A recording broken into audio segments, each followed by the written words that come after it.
Hello मेरे प्यारे बच्चों, कैसे हो आप। एकदम परेशान मत होना। इस कोरोना के समय को निकल जाने दो। कोरोना निकल जाएगा और आप मुक्त हो जाओगे इससे। आपके एग्जाम की डेट्स आ चुकी हैं और आप अच्छे से तैयारी कर रहे होगे, मैं उम्मीद करता हूँ। और मेरे वीडियो लेक्चर्स पे बने रहना, आपको बहुत फायदा हो रहा होगा। डेफिनेटली बहुत से बच्चे मेरे पास कनेक्ट हो चुके हैं इस समय और मैं देख रहा हूँ उनके डाउट्स रिजॉल्व हो रहे हैं, तो बड़ा अच्छा लग रहा है कि हाँ, वो ट्रस्ट कर रहे हैं। तो आप मेरे वीडियोस पहले, रेजोनेंस का ये लेक्चर चल रहा है और मैं आपको एसिडिटी तक बता चुका हूँ। रेजोनेंस का एप्लीकेशंस मैंने आपको पहले बताया था पार्ट 13 में। पार्ट 13 में हमने देखा था एसिडिटी के कॉन्सेप्ट्स, है ना, जो रेजोनेंस से रिलेटेड है। और इंडक्टिव इफेक्ट पहले बन चुका है और बॉन्ड फ्यूजन वगैरह बन चुके हैं। तो आप, मैं रिकमेंड करूंगा इस वीडियो को देखने से पहले पार्ट 1 टू पार्ट 13 सारे लेक्चर्स देख लो, तो फायदा ज्यादा करेगा। वरना आपको ऐसे तो समझ में आएगा, लेकिन फिर भी अगर आपको वो टॉपिक्स आते हैं तो डेफिनेटली ये टॉपिक आप डायरेक्टली यहां से देख सकते हो। तो आज हम बात करने वाले हैं बहुत इंपॉर्टेंट कॉन्सेप्ट की, बेसिसिटी। बेसिसिटी का लेक्चर 2 या 3 पार्ट्स में डिवाइड होगा। तो ये पहला लेक्चर बेसिसिटी का है, जो कि रेजोनेंस से रिलेटेड है, जहां इंडक्टिव इफेक्ट रेजोनेंस दोनों प्ले करेंगे। तो मैंने सही समझा कि इस समय इसको इंट्रोड्यूस किया जाए और आपको बहुत ढेर सारी सुपर ट्रिक्स बताने वाला हूँ। बहुत नए नए कॉन्सेप्ट्स आएंगे तो आपको समझना पड़ेगा। और ये इंपॉर्टेंट लेक्चर है, इसमें हम बात करने वाले हैं पहले बेसिसिटी होती क्या है और उसके कुछ एप्लीकेशन, प्रोटॉन स्पॉन्जेस वगैरह के बारे में भी हम बात करेंगे। ठीक है, तो चलिए स्टार्ट करते हैं, आपका समय नहीं बर्बाद करते। तो पहली चीज मैं आपको बता दूं कि पहले तो बेसिसिटी होता क्या है, what is basicity. So basicity का मतलब हो गया भाई, अगर कोई बेस क्या होता है, बेस के बारे में आपको बताओ तो इलेक्ट्रॉन रिच स्पीशीज जनरली कोई भी है तो वो बेस कहलाती है। और इलेक्ट्रॉन रिच भी हो और ऑक्टेट कंप्लीट भी हो तो 100% वो एक बेस हो सकता है। तो यहाँ पे इलेक्ट्रॉन रिच अगर कोई स्पीशीज है, ठीक है, इलेक्ट्रॉन रिच मतलब उसके पास लोन पेयर अवेलेबल हो, फ्री के, फालतू के पड़े हुए हैं ना, non bonded electron. Lone pair क्या होता है, नॉन बॉन्डेड इलेक्ट्रॉन। या उसके पास नेगेटिव चार्ज पड़ा हो तो वो अटैक कर सकता है ना। न्यूट्रल स्पीशीज लोन पेयर है तो जैसे न्यूट्रल स्पीशीज भी बेस की तरह ऐड कर सकता है और नेगेटिवली चार्ज स्पीशीज तो बेस की तरह ऐड कर सकता है। पर न्यूट्रल स्पीशीज कब करेगा, जब उसके पास कुछ लोन पेयर अवेलेबल हो। और किस टाइप का लोन पेयर अवेलेबल हो, अब सवाल उठता ही है। तो वो लोकलाइज्ड लोन पेयर होना चाहिए। अगर लोकलाइज्ड है तो बहुत अच्छी बात है, डीलोकलाइज्ड हुआ तो भी चलेगा, लेकिन लोकलाइज्ड बेटर होता है देन डीलोकलाइज्ड लोन पेयर। तो याद रखना, localised lone pair is always better than delocalised lone pair. तो डीलोकलाइज्ड मतलब क्या हो गया कि अपनी जगह से, जैसे रेजोनेंस में इन्वॉल्व हो गया वो लोन पेयर, तो फिर वो बेस की तरह उतना अच्छा एक्ट नहीं करेगा। अगर वही रेजोनेंस में इन्वॉल्व नहीं हुआ, ये वो अपनी जगह पर रहा, लोकलाइज्ड रहा, तो वो क्या करेगा, ज्यादा अच्छा बेस करेगा, जैसा बिहेव करेगा। तो बेसिसिटी से क्या मतलब हुआ, तो आप ये सब बातें ना बताओ। बेसिसिटी मतलब अगर सामने एच पड़ा हुआ है और कोई, अगर मैं बोल रहा हूं ये बेस है, डी को हम, इसको हम बेस बोल रहे हैं। बेस वो होता है जो H प्लस को जल्दी से एक्सेप्ट कर ले, वो एक अच्छा बेस। अगर जो H प्लस को जल्दी से एक्सेप्ट करेगा और स्पीशीज को ही बना लेगा, तो अगर ये H प्लस को जल्दी एक्सेप्ट कर रहा तो एक अच्छा बेस माना जाएगा। ठीक है, क्यों कर रहा है एक्सेप्ट, तो अगर एक्सेप्ट कर ले, हो सकता है उसके बनने के बाद ये जो बन रहा हो ये स्टेबल हो, तभी तो एक्सेप्ट करेगा, वरना क्यों करेगा एक्सेप्ट। या ये एक्सेप्ट इसलिए कर रहा है क्योंकि इसकी इलेक्ट्रॉन डेंसिटी ज्यादा है, तो ये H प्लस को जल्दी से डोनेट करके ये मीडियम में स्टेबलाइज होना चाह रहा हूं, है ना, पागल हो रहा हो नेगेटिव चार्ज या लोन पेयर के कारण। तो ये याद रखना कि बेसिसिटी के ऊपर lone pair is the more important condition than negative charge. कि बेस अगर है तो 100% उसकी फर्स्ट कंडीशन क्या होनी चाहिए, लोन पेयर, या तो अगर लोन पेयर नहीं है तो नेगेटिव चार्ज होना ही चाहिए। तो ये आपको याद रखना है। ठीक है, तो अब देखो मैं आपको बता दूं, आपको यहां तक का समझ में आ गया होगा, तो मैं आगे आपके लिए मिटा देता हूं ये, और मैं आपको आगे की चीज बताता हूं। तो अब देखो, जैसे मान लो यहां पे अगर मेरे पास लोकलाइज्ड लोन पेयर है, किसी के पास लोकलाइज्ड लोन पेयर है या लोकलाइज्ड इलेक्ट्रॉन है, वो H प्लस को जल्दी अटैक करेगा या डी लोकलाइज्ड वाला। तो मैंने आपको जैसा बताया कि डी लोकलाइज्ड वाला अपने में ही बिजी है, रेजोनेंस में इन्वॉल्व है, तो वो H प्लस को जल्दी अटैक नहीं करेगा। तो ऑब्वियसली इसकी ये स्पीड फास्टर हो जाएगी, ये फास्ट होगा, ये स्लो होगा, ये स्पीड स्लो होगी, क्योंकि लोन पेयर जो है इस पे अटैक उतनी फास्ट नहीं करेगा जितना लोकलाइज करेगा। डीलोकलाइज लोन पेयर थोड़ा स्लो एक्ट करेगा। जैसे इस पे सवाल नीट पे आ चुका है, जेई में आ चुके हैं, तो नीट का क्या सवाल आया है इस टाइप का, एक उन्होंने पीएचओएच दिया था और पीएचओएच है, वाटर दिया हुआ था, है ना, इस तरह से मिथेनॉल है और एक आध इथर दिया हुआ था, है ना। आपको बोला था सबसे बेकार बेस, यानी कि which does not get protonated easily, देखो जब ये इस पे अटैक करेगा तो हम बोलते हैं ये प्रोटोनेट हो जा रहा है। तो प्रोटोनेशन किसकी ज्यादा होगी? जो ज्यादा अच्छा बेस। भाई better base means faster protonation, वो जल्दी प्रोटॉन को एक्सेप्ट करेगा ना। प्रोटोनेशन मतलब प्रोटॉन का लेना। तो बेटर बेस क्या होगा? बेटर प्रोटोनेट करेगा अपने आप को, प्रोटॉन जल्दी लेगा। तो इसलिए लोकलाइज्ड लोन पेयर अगर है किसी के पास तो वो 100% क्या है? बेटर बेस है। अब इनमें आप देख लो, आपको बोला गया था कि डज नॉट गेट, क्वेश्चन क्या था? क्वेश्चन था, ये नीट का क्वेश्चन है, मैं आपको बता रहा हूं कि which does not get localised, sorry which does not get protonated easily. अब पूछा गया था प्रोटोनेटेड इजली कौन सबसे कम प्रोटोनेट होगा। तो याद रखना ऑब्वियस आंसर ये होगा, क्योंकि पीएचओएच का मतलब क्या होगा? पीएचओएच मतलब हो गया ये, आपको मैं ऊपर बना देता हूं यहाँ पे। पीएचओएच का मतलब ये हो गया आपका।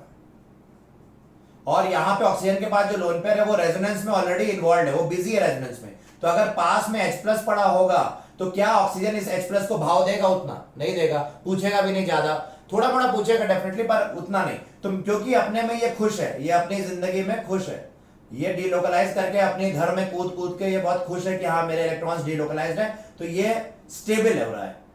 इसलिए ये इलेक्ट्रॉन बाहर जाके H+ को अपने इलेक्ट्रॉन उतनी जल्दी नहीं देगा, यानी कि ये बहुत पुअर बेस है। बाकी जगह देखे वाटर में कोई रेजोनेंस नहीं हो रही, मतलब ये लोकलाइज्ड है।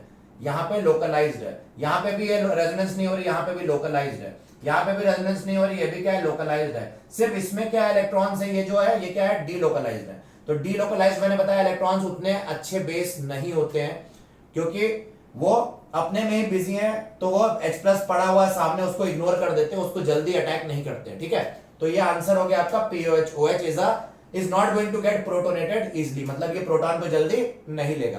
तो इस टाइप का आपको बेसिसिटी का कॉन्सेप्ट समझ में आना चाहिए।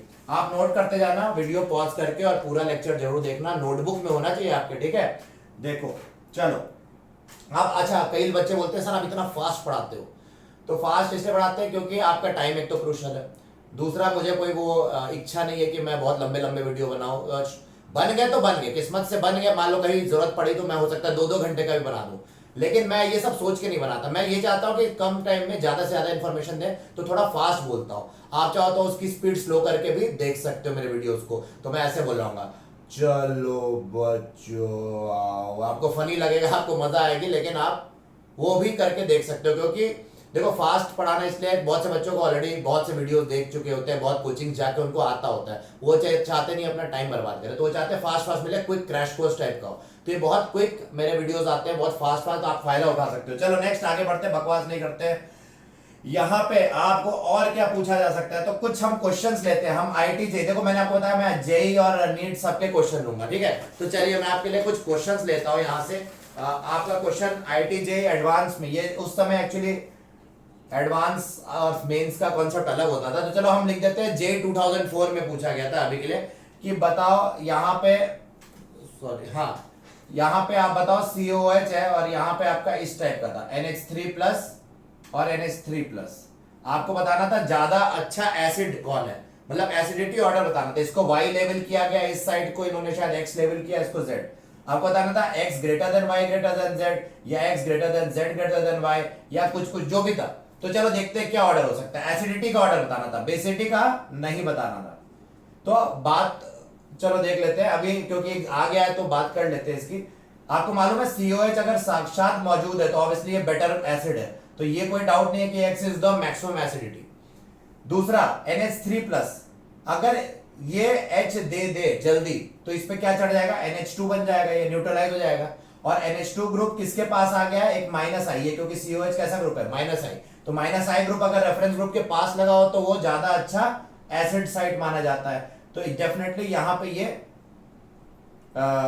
Z जो है ये बेटर एसिड साइट है, और यहाँ पे ये जो है रेफरेंस ग्रुप ये बहुत दूर है -I ग्रुप से, तो उतना अच्छा इस साइड को एसिडिक नहीं प्रोवाइड करेगा। मतलब यहाँ पे हमारा ये हो जाएगा X greater than Z greater than Y। तो ये एसिडिटी का सवाल था। अब हम देखते हैं बेसिसिटी के सवाल कैसे आते हैं, क्योंकि एसिडिटी के मैंने आपको पार्ट 13 में ढेर सारे सवाल कराए JEE के, तो इसको हम जल्दी से आप देख लो, आपको समझ में आ गया होगा। -I तो खुद साक्षात है, तो ये तो पक्का एसिडिक साइड सबसे ज्यादा H जल्दी देगा। यहाँ ये H उसके बाद देगा, क्यों? क्योंकि H दे देगा तो उसके बाद यहाँ -I ग्रुप इसको स्टेबलाइज कर देगा, और ये माइनस आई के रिस्पेक्ट में ये ग्रुप दूर है, तो H देने के बाद उतना स्टेबलाइज नहीं होगा। ठीक है, चलो आगे बढ़ते हैं, यहाँ पे हम टाइम बर्बाद नहीं करेंगे, हम चलते हैं उस क्वेश्चन पे जो बेसिसिटी से ज्यादा जुड़ा हुआ है। तो देखते हैं बेसिसिटी से ज्यादा क्या जुड़ा हुआ है।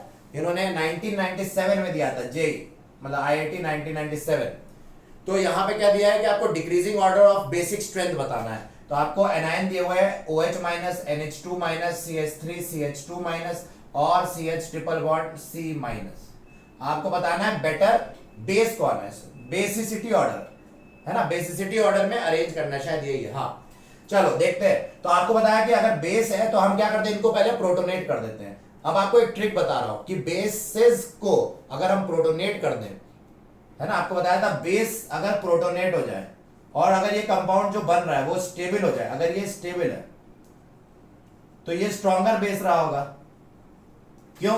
क्योंकि ये H+ को डेस्परेटली अटैक करके एक स्टेबल बनाने की कोशिश कर रहा है। तो इसलिए याद रखना, अगर मैं इन सब के कॉन्जुगेट एसिड बना दूं, मतलब इन सब में OH का कॉन्जुगेट एसिड क्या है, H2O, मतलब इन सब में मैंने क्या ऐड कर दिया, H+। तो अगर जिसका भी जो भी स्पीशीज बना अगर वो ज्यादा स्टेबल है या वो एसिडिक, देखते हैं चलो, आपको टाइम नहीं बर्बाद करते, आपको सिंपल सी बात बताते हैं। आपको एक और तरीका बताते हैं करने का सवाल। यहाँ पे H+ है, ठीक है, ये आपने बना लिया, ठीक है। अब आपको मैंने वैसे भी -I वाले इंडक्टिव वाले वीडियो में बताया था कि यहाँ पे ये जो पानी है, water is a better acid than ethyne, sorry ethyne than ammonia and then methane, ethane. तो आपका ये जो है ऑर्डर होना चाहिए एसिडिटी का। लेकिन अगर आपको ये नहीं भी वो वीडियो देखा हुआ है तो कैसे करेंगे, तो हम क्या करेंगे, हम इसको प्रोटोनेट नहीं करते हैं, हम बस देख लेते हैं कौन सा एनायन स्टेबल। अगर एनायन जिसका स्टेबल है तो वो बेटर एसिड होगा, वो बेटर, उसका कॉन्जुगेट क्या रहा होगा, एसिड। हम चाहते हैं जो अनस्टेबल एनायन हो वो ज्यादा अच्छा बेस होगा, है ना। अगर एनायन स्टेबल है तो वो फिर उतना अच्छा बेस नहीं होगा। क्यों? क्योंकि वो खुश है अपनी लाइफ में, स्टेबल है, तो जल्दी अटैक ही नहीं करेगा H+ को। तो हम चाहते हैं एनायन ऐसा हो जो अनस्टेबल हो, मतलब अगर एनायन अनस्टेबल हुआ तो वो H+ को जल्दी अटैक करेगा ना। तो देख लेते हैं एसिड, बेसिकली यहाँ पे स्टेबिलिटी ऑर्डर ऑफ एनायन देखना है। तो चलो, आपको मालूम है ये sp कार्बन है और आपको मालूम है ये NH2 है। आपको इलेक्ट्रोनेगेटिविटी ऑर्डर की बात बताए तो इलेक्ट्रोनेगेटिविटी होता है ऑर्डर ऑक्सीजन, फिर sp कार्बन, फिर नाइट्रोजन और फिर sp2 का कार्बन और फिर sp3 कार्बन। ये हमारा एसिडिटी ऑर्डर होता है। तो आप देखो यहाँ पे हमारे जिस पे नेगेटिव रखा है ये sp3 है, तो ये तो सबसे बेकार हो गया, है ना, सबसे कम स्टेबल ये हो गया।